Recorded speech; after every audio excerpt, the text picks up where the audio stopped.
Yeah. I know what you're thinking. What is this? Well, it's a Mustang. You don't believe me? Shoot, even Ford thinks this is a Mustang. Look how many times they got the logo on it.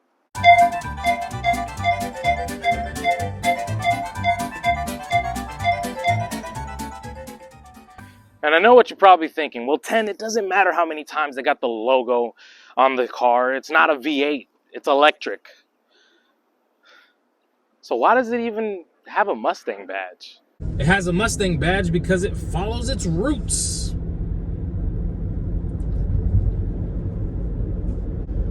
But before we do criticize it, oh gosh. 0 to 60 is handled in 3.5 seconds, all thanks to a all-wheel drive, 480 horsepower electric engine. And it pains me to say it, but yes, it's an electric engine. However, it is a good, strong powertrain though. Again, 480 horsepower, 634 pound-feet of torque. It's pretty solid numbers. However, I do have a couple complaints. Because yes, although the interior materials are all right, it definitely doesn't feel like you paid the amount you paid for this car, because the only thing that really reminds you that you paid 70 grand or so about for this car is because of the powertrain that's powering this thing. And you can even hear the propulsion sound. Listen. It's not loud, but you can hear it. I hope. Because there is a whisper mode in this thing. And let's go ahead and put it on there. Whisper. We got whisper, guys.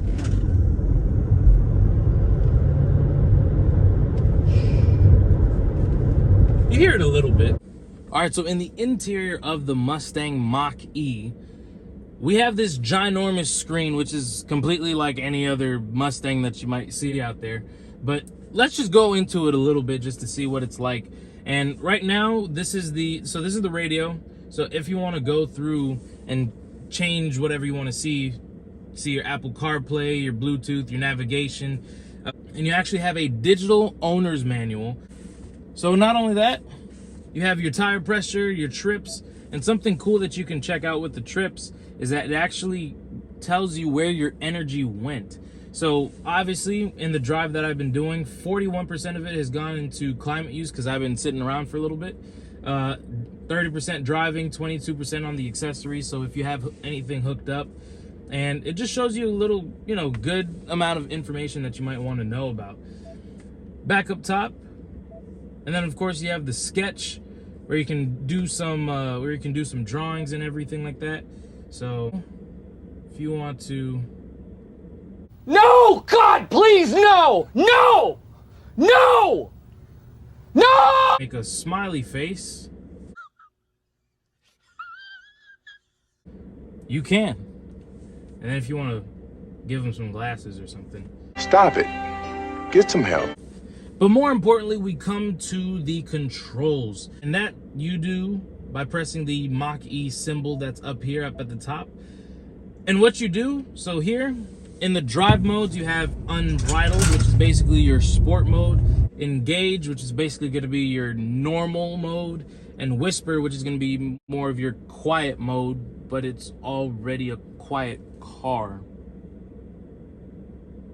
Anyway, this is where you can basically have access to your one pedal drive, your auto ambient lighting selection and all that stuff, and your propulsion sound.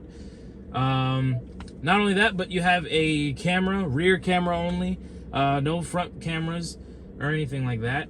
You have departure and comfort. This is actually a really cool mode where you can actually set up when you want the car to actually start cooling or heating up the cabin as you're at home getting ready for work or anything like that. So if you wanted to set up a specific time for, let's say Monday, for example, and you know, you want to set it up to, let's say, 3 o'clock in the morning to start cooling up.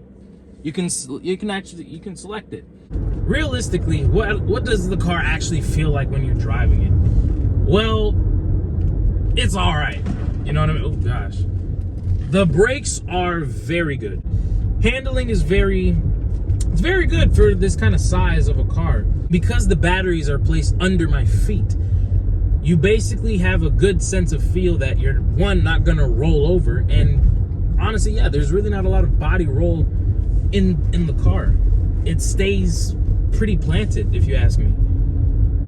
So now to talk about the more annoying things about this car, and specifically with the GT.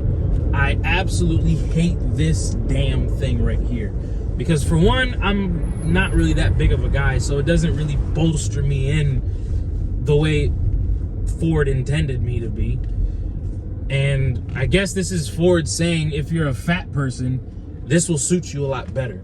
But this is so uncomfortable, and God forbid you drop your phone and you're trying to reach back to grab it. You can't even freaking put your arm out because this thing's stopping you. This is the arm stopper right here.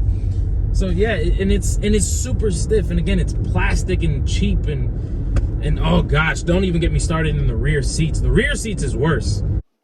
All right, so in the rear seats, I gotta admit, if you're back here, you're not gonna like being here, because one, the back of the seats are absolutely hideous. It is nothing but straight plastic and whatever this material is, and it's for one, it's not too comfortable, because if you are a taller person and your knees do end up, you know, touching on the back of it, it is a little bit of a harder substance, so it will irritate you a little bit.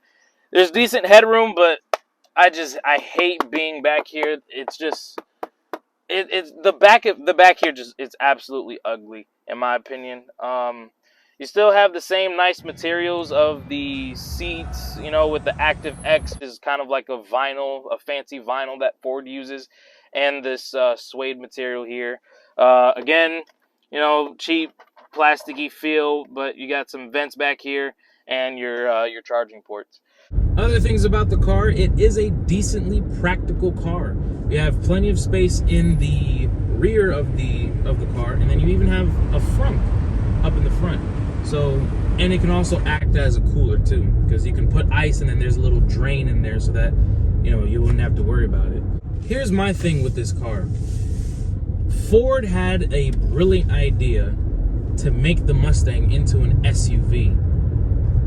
But where they messed up was that they didn't put what made the Mustang a Mustang, which was that V8, the noise, the sound. They could have put all-wheel drive in this thing, and then this could have been a real competitor to the Mercedes that would be comparable to something of this size, which would be basically, I think, the GLC 63 AMG. So what am I saying? I'm not saying that this is a bad car. I'm just saying that there's a couple things that they could have done. They could have made the interior feel a little bit better. It's a $30,000 interior, but a $70,000 exterior. There's a couple things they could have done. You know what I mean? And if I were to be honest, it's a Mustang. Give it a V8. But it's what we got, and that's all for now. Thank you.